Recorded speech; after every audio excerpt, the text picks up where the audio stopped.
आपने मुझे मौका दिया।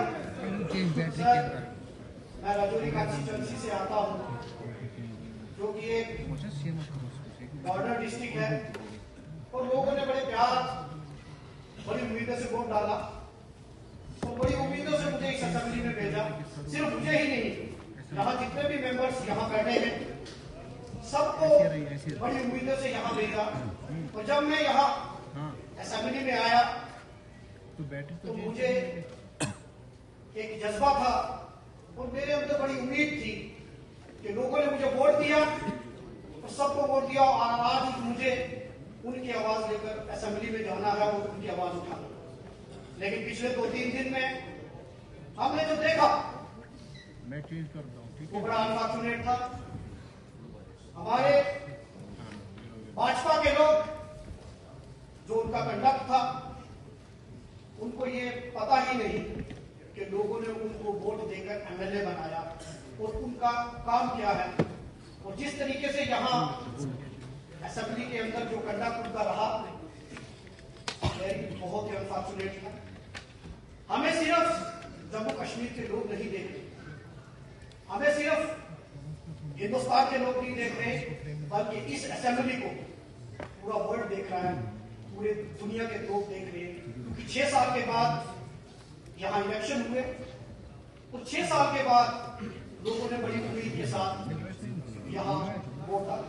10 साल से बाद इलेक्शन, लेकिन असेंबली जो थी वो 6 साल के बाद, क्योंकि 18 तक तो असेंबली नहीं। स्पीकर साहब, रेजोल्यूशन की बात की गई, आज कितना अच्छा होता। यह सच बात है कि डेमोक्रेसी में अपोजिशन का एक रोल होता है।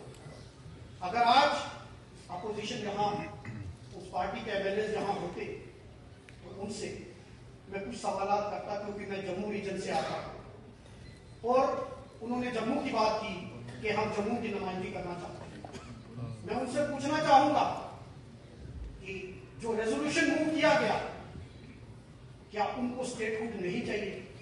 क्या वो जम्मू के अंदर जाकर लोगों को बताए कि हमें स्टेटहुड नहीं चाहिए? अगर उस रेजोल्यूशन में लैंड राइट्स के बारे में बात की गई, जॉब राइट्स के बारे में बात की गई, और ये रेजोल्यूशन इसलिए इंपॉर्टेंट हो जाता है कि 2 दिन पहले मेरी कॉन्स्टिट्यूएंसी में एक medical college, government medical college, उसमें एक लिस्ट निकलती है 2 दिन पहले, और उसमें अनाटमी डिपार्टमेंट में एक डिमॉन्स्ट्रेटर की अपॉइंटमेंट होती है, और वो डिपार्टमेंट का जो डिमॉन्स्ट्रेटर है वो यूपी का होता है। क्या हमारे लोगों में इतना टैलेंट नहीं है? आज अगर नॉन पीएससी का एम्प्लॉइज भी यूपी और बिहार से आएगा तो हमारा नौजवान कहां जाएगा? आज हमारी जॉब की प्रोटेक्शन की बात बहुत जरूरी है। आज एलजी साहब का एड्रेस हुआ बहुत अच्छे तरीके से, क्योंकि हम उसकी सपोर्ट में मैं खड़ा हूं। उसमें काफी सारी बातें की गई, स्टेटहुड के बारे में बात की गई, कॉन्स्टिट्यूशनल गारंटीज के बारे में बात की गई। मैं बीजेपी के साथियों से पूछना चाहता हूं, आपके होम मिनिस्टर, आपके प्राइम मिनिस्टर, देश के प्राइम मिनिस्टर ने पार्लियामेंट के अंदर और पार्लियामेंट के बाहर प्रॉमिस किया कि इलेक्शन के बाद हम जल्द से जल्द स्टेटहुड रिस्टोर करेंगे और कॉन्स्टिट्यूशनल गारंटीज देंगे। तो फिर क्या रीजन था कि उन्होंने इस रेजोल्यूशन को अपोज किया? क्योंकि बीजेपी का एक मंशूर रहता है, वो 12 महीने इलेक्शन मोड में रहते हैं।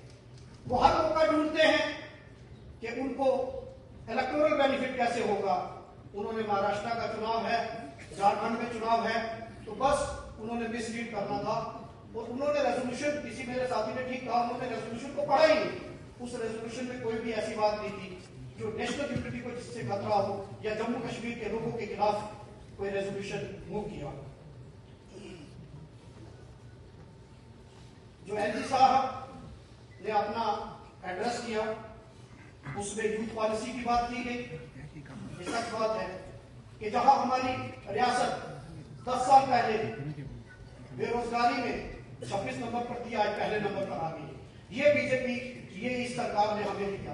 आज 10 साल में हमें जो जख्म दिए गए उनको मरहम लगाने का वक्त है। ये मैंडेट जो है उसको मरहम लगाने का मैंडेट है और लोगों को बहुत उम्मीदें हैं।